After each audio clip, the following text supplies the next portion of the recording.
just do this.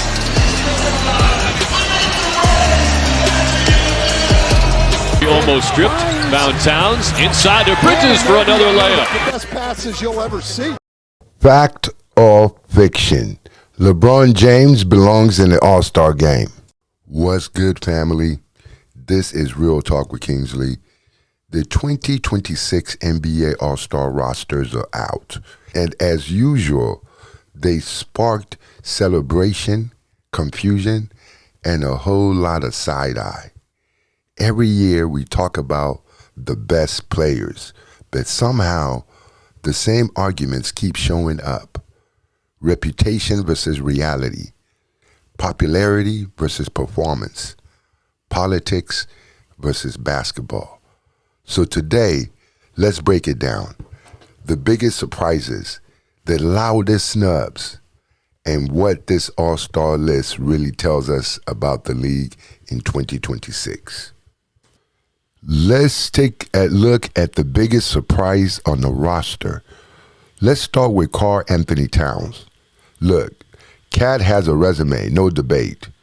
But if we're being honest, his inclusion raised eyebrows. This season, the Knicks have been fine. Not dominant, not scary, just fine. And if you actually watch the games, Mikal Bridges was arguably the New York Knicks' best second player behind Jalen Brunson. He's defended at a high rate and showed up every night and done the dirty work. So while Towns making it isn't crazy, it is surprising when you consider the talent around him this season. This feels like a nod to a reputation more than dominance. Now, let's tackle the elephant in the room. LeBron James. Yes, that LeBron. It sounds wild to say, but LeBron making his 22nd straight All-Star game was genuinely surprising. He missed the first month. His counting stats are down. He's 41 years old. And the Western Conference player pool is absolutely stacked. And yet, his name was the last one revealed. Almost like the league saying, we can't not put him in. That's not hate. That's reality.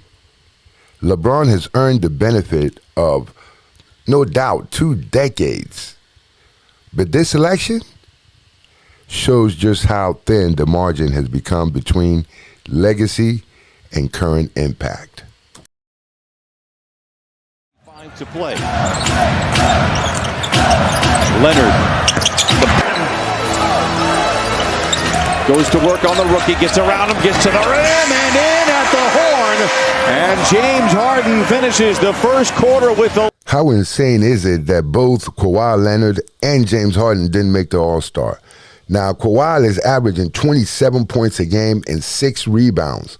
James Harden is averaging 25 points a game and 8 assists.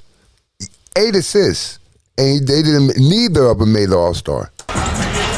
Kawhi walks into a 3 and knocks it down. Clippers have numbers if they hurry. Harden recognizes down the lane and down the hatch. We're tied at 22. The biggest snobs. Now, this is where it gets spicy. Kawhi Leonard. This one is inexcusable. Kawhi has been a top 10 player this season, period. After a slow start, the Clippers caught fire after Christmas, and Kawhi has been the engine. A two-way dominance, calm leadership, playoff-level basketball every night. If you're talking strictly hoops, Kawhi should have been in over multiple names on the West roster. If I'm picking between a multi-time finals MVP still playing elite defense and someone coasting on history, I'm taking Kawhi every night. Lauri Markkanen and Keno George. Yes, they're on a bad team, but 27 points a game, 7 assists. And then your point guard, 24 points, 6.5 assists. Come on now. Something's fishy. Julius Randle and Michael Porter Jr. Look, I can understand Michael Porter Jr. being on a bad team, but Julius Randle, come on, 22 points a game, it's almost 7 rebounds a game, and he didn't even get the nod. Okay, come on now. Unbelievable. Yeah, Reed Shepherd, again, man, he's coming out here and so young, and you can see the potential. And Şengün went into the paint and then went back over the opposite. Joel Embiid and Alperen Şengün. Joel Embiid has been balling this season, but Alperen Şengün, leaving him off, this is just highway robbery. There's no excuse for not having this man on the All-Star. It is just an insult to skills. 11. Şengün. This one hurts. Şengün was a first-time All-Star last season and somehow got better across the board. Improved defense, stronger numbers, more responsibility, while helping lead Houston Rockets to the second-best point differential in the West. Houston deserved 2 All-Stars. Kevin Durant was automatic, no doubt, no debate. But Şengün not making it? That feels like punishment for not being flashy enough. If it came down to Şengün versus Devin Booker this year, I'm sorry, I'm taking Şengün. Now has 11. Look at Alperen Şengün. Right to left crossover to the spin cycle, and nice little floater there.